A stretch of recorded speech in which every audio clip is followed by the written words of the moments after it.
Good morning class, let us start our economics class. पिछली class में हमने क्या पढ़ा था? पिछली क्लास में हमने क्रेडिट मल्टीप्लायर या फिर साख गुणक के बारे में पढ़ा था। इस क्लास में हम पढ़ेंगे सेंट्रल बैंक के बारे में, ठीक है, और सेंट्रल बैंक के फंक्शंस के बारे में। ठीक, किसके बारे में पढ़ेंगे? Central bank and its function. तो सेंट्रल बैंक होता क्या है, क्या काम होता है, आज हम ये पढ़ेंगे, ठीक है।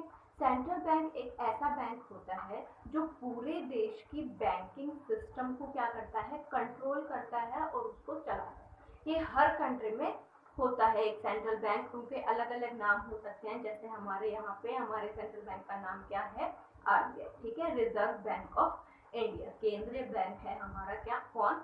आरबीआई, ठीक है। अब आरबीआई है, चलो ये तो हमें पता चल गया कि सारा बैंकिंग सिस्टम उसके पास है, ठीक है। इसके अलावा भी वो बहुत सारे काम करता है। सबसे पहले हम ये जान लेते हैं कि आरबीआई है क्या, कुछ मेन जो उसके पॉइंट्स हैं वो जान लेते हैं। सबसे पहला देखो, आरबीआई जो है वो इंडिया का क्या है? टॉप बैंक, सबसे ऊपर वाला जो बैंक है, सबसे हाई कमांड रखने वाला जो बैंक है वो कौन सा है? RBI.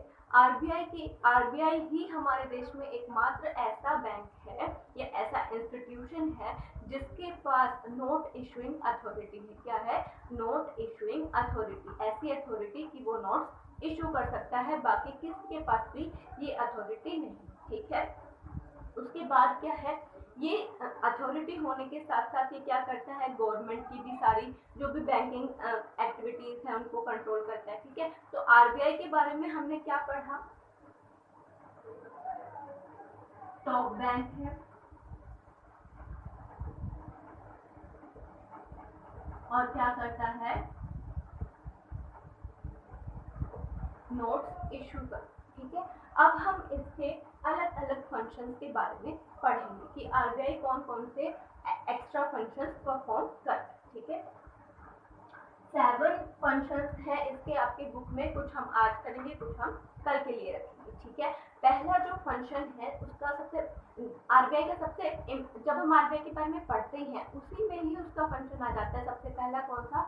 Note issuing authority. RBI के पास क्या होता है? नोट इशू करने की क्या होती है? अथॉरिटी होती है। आरबीआई क्या कर सकता है? नोट्स को इशू कर सकता है। तो ये पहला फंक्शन हो गया हमारा, कौन सा?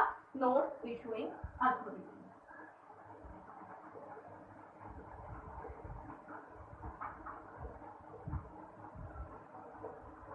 उसके बाद नेक्स्ट क्वेश्चन की तरफ चलते हैं हम। आई होप ये आपको समझ आ गया होगा, इसमें कुछ ज्यादा बताने का तो है नहीं कि नोट्स इशू करता है आरबीआई, ठीक है।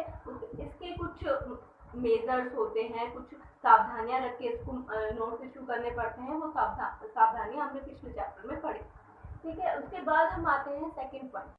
सेकेंड पॉइंट जो है हमारे पास, ये सेकेंड फंक्शन जो हमारे पास वो है हमारा बैंकर्स टू द गवर्नमेंट, कि वो गवर्नमेंट का क्या है? बैंकर है, मतलब गवर्नमेंट की जितनी भी बैंक रिलेटेड एक्टिविटीज है उनको मैनेज कौन करता है? आरबीआई मैनेज करता है। कुछ और भी फंक्शंस हैं जो बैंक आरबीआई जो है गवर्नमेंट के लिए करता है, जैसे एक तो मैनेजमेंट का काम हो गया कि उसका जो भी बैंक की एक्टिविटीज है उनको मैनेज करेगा। दूसरा हो गया हमारा एडवाइजरी, जो भी एडवाइजरी है रूल्स रेगुलेशन से रिलेटेड वो आरबीआई किसको देता है? गवर्नमेंट को देता है, ठीक है। उसके बाद भी हमारे पास और एज ए एजेंट के रूप में भी काम करता है आरबीआई गवर्नमेंट के लिए, क्योंकि उसकी सिक्योरिटीज को सेल एंड परचेज करता है, मतलब गवर्नमेंट की सिक्योरिटीज को ओपन मार्केट में क्या करता है? सेल और परचेज करता है, कौन? आरबीआई। तो एज ए एजेंट के रूप में, ठीक है, और एज एडवाइजर के रूप में, और इसके बैंक एक्टिविटीज को तो मैनेज करता ही है। तो सेकंड जो पॉइंट है हमारा वो क्या है? बैंकर्स टू द गवर्नमेंट का क्या है? बैंकर है, उसकी सारी बैंकिंग एक्टिविटीज को क्या करता है? मैनेज करता है।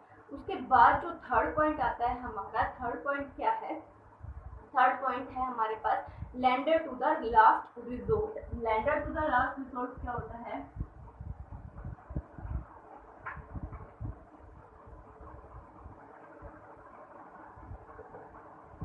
Lender to the last resort क्या होता है, समझेंगे इसको। जो बच्चे जिन्होंने हिंदी में इकोनॉमिक्स ले रखी है, तो जो मैं बोल रही हूँ वो सब कुछ हिंदी में बोल रही हूँ, तो आप अपने नोट्स इसके थ्रू बना सकते हैं, ठीक है। Lender to the last resort मतलब जैसे कमर्शियल बैंक, कमर्शियल बैंक क्या करते हैं, हमसे पैसा लेते हैं और हमें लोन प्रोवाइड करते हैं। लेकिन कभी कभी ऐसा होता है कि कमर्शियल बैंक को खुद को क्या करने की जरूरत पड़ जाती है, लोन लेने की जरूरत पड़ जाती है, जब उनकी कंडीशन ठीक नहीं होती। और ये बहुत बड़ा उनके गुडविल पे आप समझ लीजिए कि एक तरीके का स्टॉपेज का काम करता है, या फिर उनकी वैल्यू डाउन कर देता है कि उन्हें लोन लेना पड़ रहा है। तो मार्केट में तो उन्हें कोई लोन देगा नहीं, क्योंकि डूबते हुए बैंक को कोई लोन नहीं देता, क्योंकि उन्हें डर रहता है कि उनका पैसा भी डूब जाएगा। तो ऐसे में कमर्शियल बैंक्स कहाँ जाते हैं, कमर्शियल बैंक जाते हैं आरबीआई के पास। आरबीआई उनको क्या करता है, लोन प्रोवाइड करता है। इसीलिए इसको बोला गया है lender to the last resort, कि अंत में जब कोई भी लोन नहीं देगा कमर्शियल बैंक्स को, तो कौन देगा, हमारा आरबीआई देगा। ठीक है, आई होप आप लोगों को ये 3 फंक्शन समझ आ गए होंगे। बाकी फंक्शन हम नेक्स्ट क्लास में करेंगे। Okay, thank you.